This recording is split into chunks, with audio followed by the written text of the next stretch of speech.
Após a Oitodo chegar ao campo de batalha levantando o astral de Yuji Itadori, eles começam uma sequência incessante de investidas contra o Rei das Maldições, usando da imprevisibilidade da técnica Boogie Woogie. Porém, no momento em que mais parecia que os feiticeiros Jujutsu estavam na vantagem, o campo de batalha escuta o ensurdecedor barulho do sussurro de Sukuna.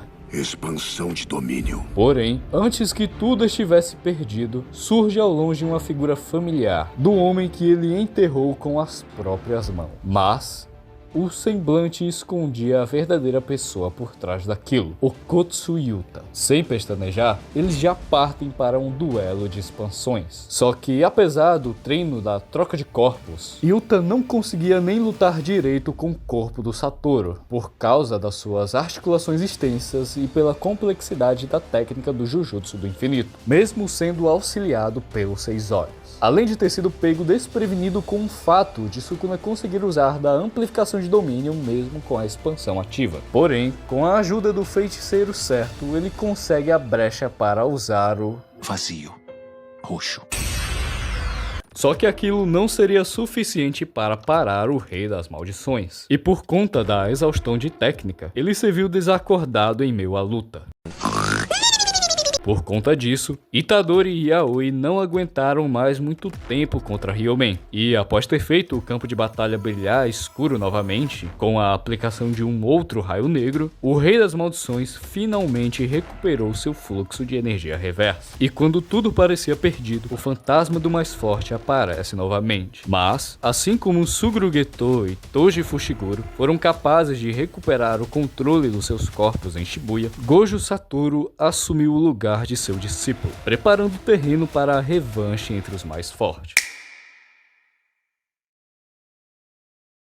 Gojo vs Sukuna é provavelmente uma das melhores batalhas da história dos mangás, e não acho absurdo falarem que seja a melhor. As proporções que ela acabou tomando ao ponto de transcender a própria obra e separar a fandom ao meio, como se fossem duas torcidas de futebol torcendo irracionalmente para um dos lados, simplesmente por acharem um mais legal do que o outro. Mas nesse vídeo não vai ter uma análise profunda, narrativa, nem nada desse sentido nessa luta. Esse é um canal de macacos e só gostamos de discutir se personagens que não existem ganhariam no cacete. Mais especificamente, quem ganharia numa revanche entre Gojo e Sukuna. E já adianto para vocês que não é nada equilibrado. Bem, primeiro vamos analisar as capacidades de cada um no início da batalha. Desconsiderando o limite de tempo da técnica de cópia em cima da do Kenjaku, Gojo teria energia reversa, o Jujutsu do Infinito, tendo acesso à Infinitude, azul, vermelho que juntam em dar roxo, e sua expansão de domínio, além de todo o conhecimento prévio da batalha que eles tiveram, que é realmente a grande vantagem que ele teria em cima do Sukuna, já que ele não perdeu nenhuma das suas capacidades principais, ao contrário do Ryomen, que não teria as suas 10 sombras, então ele perderia muita vantagem numérica por conta dos Shikigamis, assim como a possibilidade de se esconder nas sombras e evitar dano do Gojo. Nem teria acesso às habilidades de técnica como o jato pressurizado do elefante. Porém, sabemos que o objetivo do Sukuna com as 10 sombras era realmente conseguir usar o Mahoraga para ter uma referência para conseguir ultrapassar a infinitude do Gojo, coisa que ele conseguiu ao replicar o desmantelar que separa o mundo. Fora isso, ele tem acesso ao desmantelar, clivar, sua expansão de domínio, a fornalha e um elemento novo no combate, a sua forma verdadeira. Com uma segunda boca e um par de braços adicional,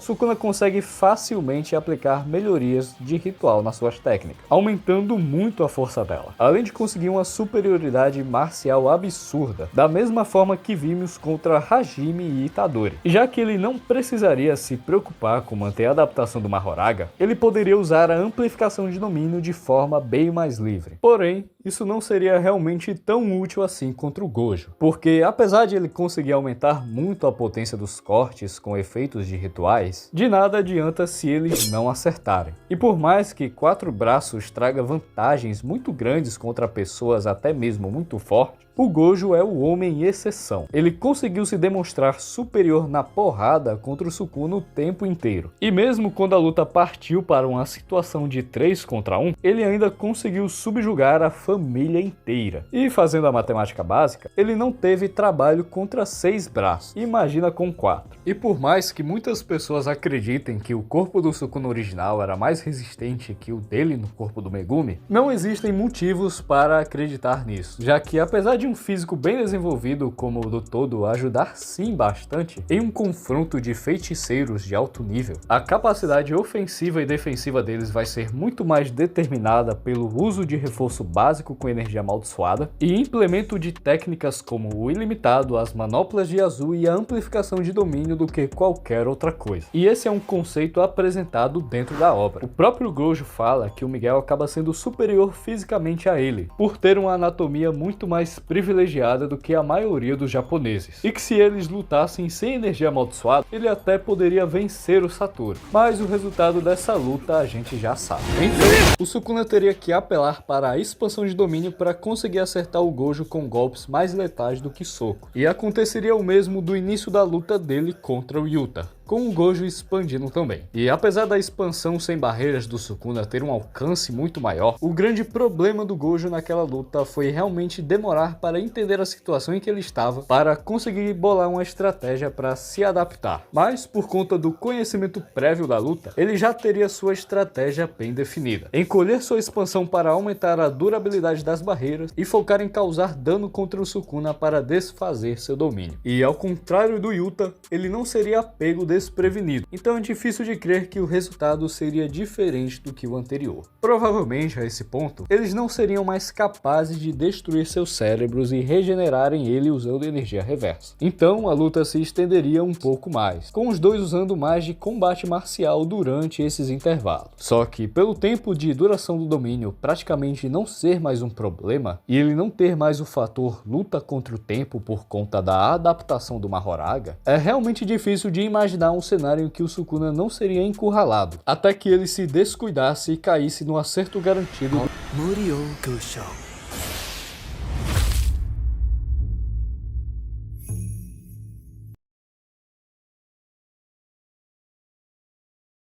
E como ele não tem mais o Papai Mahoraga para ajudar ele, não haveria mais nada que ele pudesse fazer. Mas vamos tentar desconsiderar isso e falar sobre a principal forma que o Sukuna teria de ultrapassar o infinito: o corte mundial. Sua mão no meu pau. Muita gente pode pensar que é só o Sukuna usar o corte mundial que tá tudo resolvido e teríamos o Kit Kat 2. Mas não é bem assim. No momento em que ele usou esse desmantelar pela primeira vez, o Sukuna realizou um voto de restrição, onde ele colocaria a necessidade de precisar realizar um selo de mão usando 2 braços, entoar cânticos e um terceiro braço livre apontando para a direção em que ele seria liberado. Então, além do aumento de energia que seria perceptível com a ativação da técnica dele, o Sukuna denunciaria seu uso nos primeiros instantes. E se até o Hajime foi capaz de desviar desse corte, o feiticeiro mais rápido da obra também conseguiria. E com as últimas notícias de Jujutsu Kaisen que tivemos nesses meses, foi confirmado pelo próprio GG Akutami que o Gojo foi pego de carça areada. Então, digamos que ele aprendeu da pior forma possível a não subestimar seus adversários. É realmente difícil acreditar que esse truque funcionaria 2 vezes contra ele. Mas eu já falei muito sobre o que o Sukuna é capaz de fazer. Mas o Gojo não teria uma vida tão mansa assim, já que apesar dos pesares, o Sukuna é muito resistente. Então mesmo ataques diretos amplificados com o azul e energia amaldiçoada, com exceção de raios negros, não pareciam serem muito eficientes contra o Sukuna. Então ele teria que apelar para suas técnicas de vermelho, que essas sim são muito eficazes, até mesmo caso o Sukuna esteja usando a amplificação de domínio, já que ela é apenas capaz de mitigar os danos do vermelho. Mas realmente,